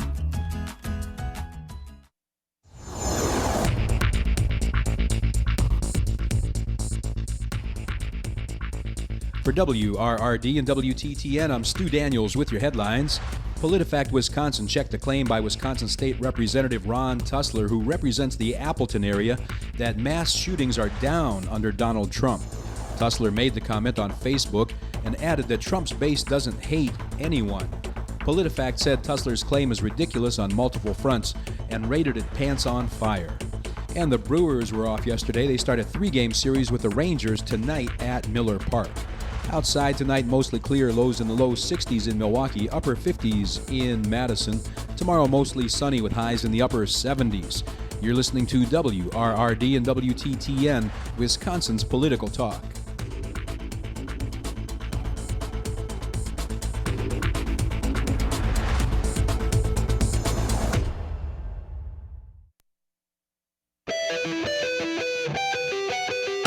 Charged, never convicted. Dom and Croot are the Devil's Advocates. And we are back. Thank you for listening to the Devil's Advocates radio show, streaming on YouTube and Facebook, on Twitter at Devil Radio. The phone lines, talk or text, 844-967-2789. Jim Santelle, former U.S. Attorney, friend of the Devil's Advocates, joins me in studio. Jim, thank you for sticking around. Absolutely. McCabe and Strzok suing the Department of Justice and lots of other people, as far as I know, listed on that, for what? Being fired without cause? I'm a little unclear as to what their merit is. Yeah, I think that's basically it. That both McCabe, who again former deputy director of the FBI, recall him well. He was turning 50 years old and had a recommendation from the Office of the Inspector General that they should be sanctioned in some way, but not fired. But you recall that Jeff Sessions, about 24 hours before his pension vested, if you will, decided to fire him. And so McCabe has filed a lawsuit now challenging that decision to terminate his employment. And plainly it goes to his own interests, but then we'll get to other things beyond that. Peter Strzok, the same kind of thing. He'd been moved to the FBI's Human Resources Division in connection with the review of these text messages that he had bandied about. With his lover, Lisa Page. Right. And again, the Office of Professional Responsibility had recommended that he not be fired, but he be suspended. Again, now, they did investigate this, and they said, Absolutely. he had these texts that were certainly anti-Trump. I got it. But that in and of itself is not... they did not recommend that he be fired because of it. When it was found out by Mueller, he was reassigned. That's correct. They did an investigation, and they've decided that, nope, it's not a fireable offense, and then they decided to fire him anyway. As to both of them, Strzok and McCabe both, the same kind of thing generically happens, which is a recommendation for discipline, but not termination. What was McCabe's, I'm sorry to interrupt, Jim, what was McCabe's, Sure. why was he, I remember the Peter Strzok, he was, sleeping and all the texts and whatnot, but exactly, what did McCabe do to get fired? McCabe, according to the Office of the Inspector General, was not forthcoming. They lacked some candor when it came to some statements being made about the Clinton investigation and because he was the lead on the Clinton exactly, investigation. Right? All right. And some leaks there and not being forthright in that. And so, again, I think Andrew McCabe has come forth and said, you know what, I certainly disagree, I think, factually with what the findings were, but he was willing to accept that assessment that he should be disciplined in some way, maybe demoted. But the firing was the one that frankly terminated his career, as it did for Peter Strzok. And yes, that's what they're attacking, that determination that they should be fired and not suspended or in some way disciplined. The larger issue here that goes back to the issues that we discussed before the break are other things that are said inside these lawsuits. And so again, I find the language here very interesting because it goes beyond just a disciplinary matter. More just an HR issue. Exactly. This is not just I'm angry with you because my boss did something I don't like. In the Andrew McCabe lawsuit, it says this: it was Trump's unconstitutional plan and scheme to discredit and remove DOJ and FBI employees, plural, who were deemed to be his partisan opponents because they were not politically loyal to him. Now, that's, again, going far beyond, gosh, I'm upset because I've been terminated. That's alleging, again, you use the word unconstitutional and scheme. That begins to sound an awful lot, again, like the Mueller report when it comes to those things that he described. And similarly, you've got language in the Strzok complaint that also chats about the implications of that, and same kind of language out there. And so, again, I have to believe that the lawyers for both Strzok and for McCabe are looking at this and saying, yes, you've got this complaint about your own situation, but we're also going to phrase this in some larger ways. We're going to talk about the very things that the world is talking about right now, certainly the country is talking about, and that is whether or not the president has violated the Constitution, whether things broader than just, as you just said, Dom, a disciplinary, a termination matter. And I have to believe that, again, going back to our previous discussions, this once again is where you get the bridge, if you will. I've referred to this at great length, the take care clause, right? The president is obliged to take care that the laws be properly enforced. One of the things that Strzok and McCabe both allege is that in connection with his tweets, the president basically is not taking care that the laws of the land be properly enforced. This is December 23rd of 2017. The president says FBI Deputy Director Andrew McCabe is racing the clock to retire with full benefits. 90 days to go. As to Peter Strzok, he writes in June 15th of 2018, Peter Strzok, who headed the Clinton and Russia investigations, texted to his lover, Lisa Page, in the IG report that will stop candidate Trump from becoming president. Doesn't get any lower than that. So what they're alleging is, and again, Peter Strzok's language talks about the imposition on First Amendment rights and those kinds of things. And again, it is this bridge between specific conduct when it comes to those kinds of activities, statements you're making, things you're making in the public domain, and whether or not there's a larger constitutional issue here. And so I don't want to go too far down this road, but we talked before about the extent to which Jerry Nadler and others are looking for things beyond the Mueller report. I have to believe that in some way they would at least look at these kinds of things and say, gee, is the president also not only impinging on some constitutional issues here, but has he once again failed to take care the laws of the country be properly enforced and executed by doing these kinds of things? And basically, and this is the focus of these lawsuits, directing that Strzok and McCabe be fired and not simply disciplined. Quick question. The fact that these investigations were done internally and they came back with a recommendation of, some disciplinary action, but no firing, does that bolster Strzok and McCabe's case at all in your mind? The Office of the Inspector General does these internal investigations, and that's what comes out of the investigations that they do are basically findings, and then they can make some recommendations as well. Ultimately, it's to someone else's on someone else's desk to decide what happens. But again, they do make recommendations, and they made that here. The fact that those recommendations do not indicate that these two should have been terminated, does that bolster their lawsuit? Absolutely. And again, you've got someone who is, inside an entity inside the Department of Justice making a recommendation contrary to what happened. What the organization ended up actually following through on. That's exactly right. I guess I'm trying to recap this. When McCabe and Strzok they file these civil lawsuits, and this is not a criminal lawsuit. Certainly, they have an opportunity for discovery and interviews with pertinent parties. Absolutely. Right? Absolutely. Does the civil angle on this give them any greater access to information that perhaps otherwise would not be available to Nadler or any of these other multiple lawsuits? I think your question goes to the third really interesting piece of these two lawsuits filed. The first one being their own addressing their own employment situation. The second one being this issue about the president's conduct. But the third one is just this process. So this is a civil lawsuit, as you indicated. Civil lawsuits, lawyers, parties can depose people. You issue a deposition notice, and you bring people in, as you just said, Dom, who've got relevant information about what happened, who said what to whom, how are these decisions made, all the things that go to the factual underpinnings of the lawsuit. Do you file deposition notices? Do you submit deposition notices to those people who have relevant information? That's the focus. Among them certainly are people inside the Department of Justice. Maybe you do in fact depose Jeff Sessions, maybe other people inside the FBI. And among that list, given those tweets that we just recited here in the air, one of the allegations in both of these complaints is that the president basically reached down and said, fire these two. Is he a relevant fact witness? Gosh, if I were the attorney representing either one of these, I would certainly put the president on my deposition list of someone to talk to. Interesting. Yeah. And again, in that connection, can the president, again, fight that as he is in other areas? Sure. You can move to quash a deposition subpoena. But again, there's got to be some basis for doing it. And we know already from history that the Supreme Court has said that in the Bill Clinton, Paula Jones situation, that a president can be subject himself or herself one day to a civil lawsuit. You can be the defendant in a civil lawsuit.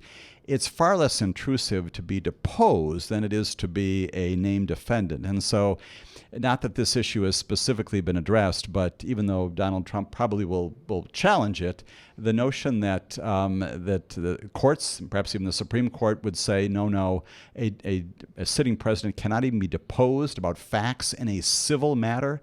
That issue, I think, is a little closer to the side of those folks who want to talk to the president as opposed to the president himself. And so we'll see this again. We'll see more fights about it. It's unreasonable, I think, to believe that the president, if he is in fact deposed, and others, including Jeff Sessions, including other people inside the FBI, including the White House folks, chief of staff, and so forth, are they going to fight this? Absolutely, sure. And that's what we've seen, and that's what our process is all about. That's what, we've got judges to decide these things.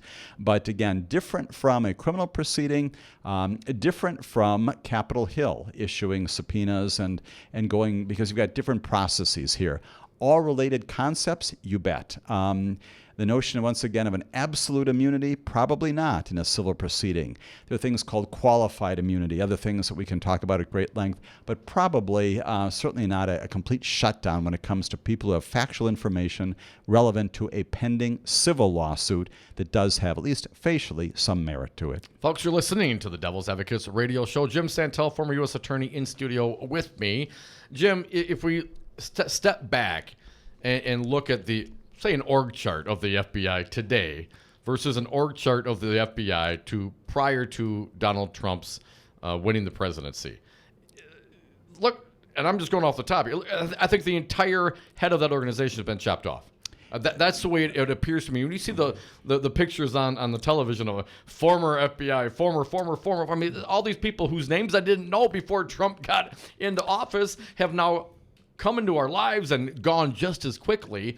And it seems to me it's been almost a targeted act by this administration to get rid of anybody that had any authority or anything to do whatsoever at all with looking into whether or not Trump's a crooked bastard. And when you look at that organizational chart and you begin with the president's tenure, remember that Jim Comey was the director of the FBI at the start, and those infamous conversations in the White House back and forth, the president pulling aside Jim Comey and asking him... On Valentine's Day. On Valentine's Day, that sort of thing. Can't you see your way clear to bring this investigation to a close? Mike Flynn, those kinds of things. So he was there. Remember also that when the FBI director, Jim Comey, was terminated, who became the acting director? Andrew McCabe. McCabe. So we've got that. Now we've got Christopher Wray, who, again, I had some contact with during my term with the Department of Justice. I will say to you that Christopher Wray has also always stricken me as a straight shooter. I think, once again, he's an institutional guy who understands the integrity the Department of Justice should be always pursuing and understands the FBI as well. So, and you said that about Barr. I've said that before, and will come one day. The one reason I look to Christopher Wray and say, you know what, I think this may be different, is you can tell that he is struggling with when some of these issues are brought to him. He wants to be the good, appropriate law enforcement officer that he should be in charge of the FBI, and at the same time, he is working in a very difficult situation. So he's wrestling, and he has said some things that I suspect did not go over well inside the West Wing. And so you're right, there certainly are significant changes in the FBI. Not unusual as things go forward, as administrations change and move forward, you get changes in administration personnel, but it certainly does look as if an awful lot of people are leaving. You're right. Jim Santelle, former U.S. attorney, one more segment left with you. Want to come back and talk about Bruce Orr. You know, these names come and go, and what did he do, and who did his wife work for, and what contact did he have with Christopher Steele from the dirty dossier? I mean, these conversations and this information that comes out is really, it's fascinating to me, Jim. I want to get to that one a little bit as well. Maybe put a bow on it. Lots of legal stuff to talk about regarding this administration and the Trump campaign and all the Trump businesses. We'll get to more of that as well. Bruce Orr, topic of conversation next. Come with us, 844-967-2789. It never stops.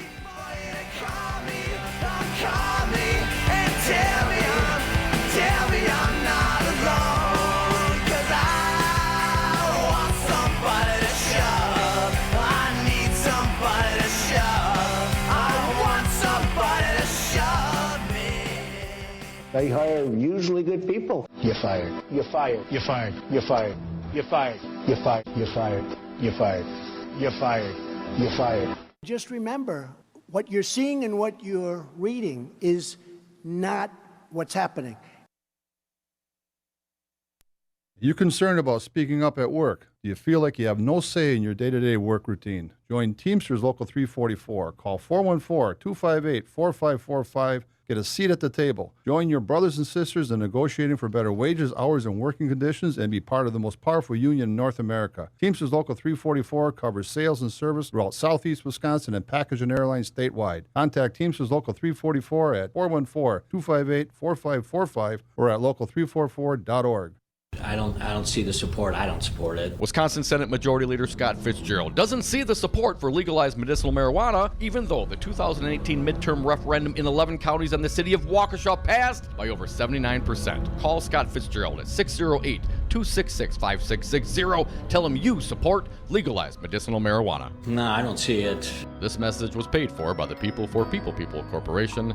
Donate online at p4ppc.org, p4ppc.org.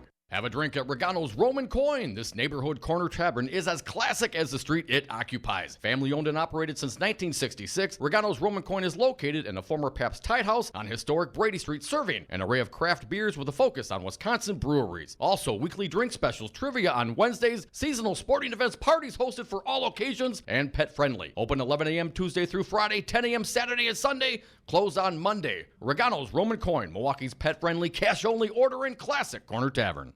5 Nines, your local single-source IT solutions provider, specializing in cloud technology, consulting, servers, networks, and hosting. We manage your IT so you can focus on running your business. Enjoy technology. Enjoy 59s.com.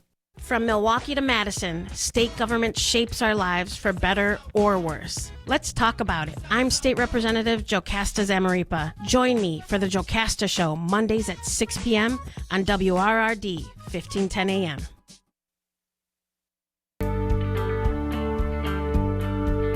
The Devil's Advocates, making radio great again. Exclamation point. And we are back. Thank you for listening to the Devil's Advocates radio show. Last segment with our friend Jim Santelle, former U.S. attorney in studio on Brady Street. Jim, thank you so much for sticking around and talking about this stuff today. Glad to be with you, Dom. Bruce Orr, man, they all not happy with this guy. Of course, I didn't know who he was until Trump got into office, but apparently his wife worked for Fusion GPS, which was what, the outfit that contracted Steele for the dossier. The dossier, exactly and right. Bruce Orr was worked for the FBI, and what? So let me lay it on me. Sure, what is sure. the issue with Bruce Orr? This is one of those things that really is pretty much inside baseball, and perhaps people just inside the Beltway in Washington, D.C. love this, but outside of Washington, it may be a head scratcher for many people, understandably. So you've got Bruce Orr, longtime Department of Justice employee, former Associate Deputy Attorney General, that title itself fairly long, former Director of the Organized Crime Drug Enforcement Task Force, now probably in the Criminal Division. So he's still employed by the Department of Justice. And again, I knew Bruce somewhat, had some contact with him as U.S. Attorney, and before that, I will say once again, as I said about Christopher Wray before the break, a decent guy, good guy, and doing his job. And I think that really is the long-term takeaway. But as you just said, Dom, what happens is the FBI is releasing now some what are called 302s. And if you hear that name, that number, it's a form number. It basically means the report of the interview. So if the FBI comes to interview, they're going to prepare what's called a 302, basically summarizing what you said. That's their form, okay. That's their form. Yeah. And so there's nothing more special about that than just a number identifying the name of the form, if you will, the number of the form. And so Bruce Orr, obviously in connection with this investigation, has some interviews with the Mueller folks. And in the course of those interviews, a number of them, he does in fact provide information provided by his wife, as you said, connection with the dossier, and says, gosh, there's information out there that might be relevant to the investigation. And I will say, just as an aside, if you're questioned about it, do you have any information, Mr. Orr, about things that are relevant to this investigation? Even if it comes from your wife, some other sources, you are under oath. You're obligated to answer that question. What the value of that is, whether that is biased information, whether there's some other reason to disbelieve it, that's kind of a second question for maybe the investigators or the prosecutors to figure out. But someone asks you, do you know something about a dossier? Do you know something about this Christopher Steele fellow? What is this information all about? He's got an obligation to produce it. So if his wife worked for Fusion GPS and they have some pillow talk about this incident that really has nothing to do with him or his job at the FBI, if he's asked about it under oath, he must comply and say, yeah, she told me this and she told me that, whether or not it influenced his behavior or his job in any way. That's correct. And again, I think that's in some ways why I said before, this is perhaps making a lot out of something that's relatively insignificant. But as you indicated, there's a lot of focus on this today because the suggestion is actually two or three things. One is that because of this, generally it is inappropriate. That is, that somehow Bruce Orr, a Department of Justice person, shouldn't be be providing, whether it's pillow talk or these kinds of things, in the course of his regular official activities, that sort of thing. The larger issue is there's also this reference in some of this to the person basically being Christopher Steele, who was really committed to ensuring that Donald Trump not become the president. So that item is being identified inside the Bruce Orr 302's interviews as being something that he conveyed, again, presumably from his wife, again, simply providing the information. The larger issue here, and the thing that we're hearing an awful lot about, is this FISA warrant. Recall that Carter Page, at some point in the distant past, was the subject of a FISA warrant. Yes. Again, this mechanism for getting more information through this very highly sophisticated process. And the allegation is that by virtue of Bruce Orr's providing this information about this Steele dossier and Christopher Steele from his wife, that made its way into the FISA application and therefore somehow tainted that, or again, because it was improper in the first place, kind of fruits of the poisonous tree and should not have happened at all. And again, there are an awful lot of people who are bandying about that, this should not have happened. Tom Fitton, Judicial Watch, is saying the FISA courts weren't informed of this corrupted process when they were asked to approve and reapprove extraordinary spy warrants targeting President Trump through this FISA warrant process. So that's the allegation. The difficulty with that notion is that we're also clear from these first interviews, the first 302s being released from the interviews of Bruce Orr, that those interviews happened more than a month after the FBI had submitted its application to the FISA court to get this FISA warrant. So this notion that somehow Bruce Orr's information from Bruce Orr made its way into that FISA application is probably wrong. Not to say that there were not references in that FISA warrant to the dossier. They probably did not come from Bruce Orr. And again, the larger issue on the FISA warrant generally is, I think most people have looked at that, have said, it's not as if the FISA warrant itself was completely predicated upon the Steele dossier. Many other things, references in that application, but, and again, a judge has got to be able to weigh all that and say, well, gee, what do we know about Christopher Steele? What do we know about this dossier? And then complement that, meaning add on to it with other things that may also support a finding that a warrant would be justified in its presentation, its execution. So again, large issues. My very explanation of this, just for the past minute, underscores, for me at least, the extent to which this is very, very, it's a lot of checkers going on here, and very, very complicated when it comes to what really is just a release of a report that pretty much confirms what Bruce Orr has said to House committees in the past. Was Bruce Orr, do you think, perhaps being targeted as an individual because his wife was employed by Fusion GPS, who then employed Christopher Steele? I mean, right. Is that perhaps the reason why the light has shone upon him? That certainly is the sense out there from an awful lot of commentators that say, once again, you've got the connection between somebody in the Department of Justice, a wife who's got a connection to the dossier. Frankly, if Bruce Orr were be terminated, his could be the third lawsuit, that sort of thing. He hasn't done that. What about how it looks? Right. Here's a guy at the FBI and DOJ, and his wife works for Fusion GPS, and were it not for this particular instance and this particular president, maybe just doing this is what people have jobs, people do jobs, and people in similar industries, they work with people they know many times. That's just how it works. But does it give a sense for some people, or at least justification in their minds, to say, oh, see, look at that. See, it looks bad, therefore it must be bad. Right. It's in their mind. This issue of the appearance of impropriety, even if it's not there. Another thing what I would say about that is you have an awful lot of people who are in Washington, D.C. I worked there for about 2.5 years in the Reno administration. Just because you are where you are, look at our House Majority Leader is married to a member of the President's cabinet. We've got so many people who have wonderful jobs, important positions in all sorts of areas, government and non-government. This happens all the time. The allegation as to Andrew McCabe is his wife ran for I think it was the Virginia State Senate, and so she had also been an advocate. It's not unusual in that setting to have spouses, husbands and wives, frankly, sons and daughters who have many, many connections out there that may suggest some impropriety, but in fact, as long as it's not having an impact upon the substance of what you're doing, really in the end is not improper. We are the Devil's Advocates. That is Jim Santelle. He's a former U.S. attorney and friend and great resource for this program. Jim, thank you so much for coming around. Always a pleasure, Don. We'll see you next time. Also want to thank Reid Magney. He's the public information officer over at the Wisconsin Elections Commission. The happy hour comes up next. Fancy Bryan Kelly. He's going to take you home. Give him a call with all of your grievances. 844-967-2789. We'll be back on Monday. Stick around. But under my feet, baby, grass is growing. It's time to move on. It's time to get going.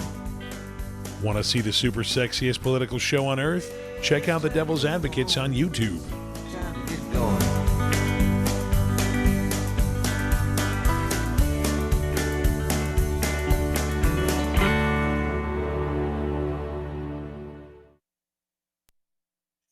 Amalgamated Transit Union Local 998 is made up of the drivers and mechanics, professionals in Milwaukee. We keep the buses running all night long and all over the city. I'm one of them. After more than 20 years, I have seen it all, from bad drivers to hostile passengers. Just last week, one of my coworkers had a gun pulled on her. Enough is enough. We get Milwaukee to work. We get them home again. Our working conditions are your safety conditions, and we need help to provide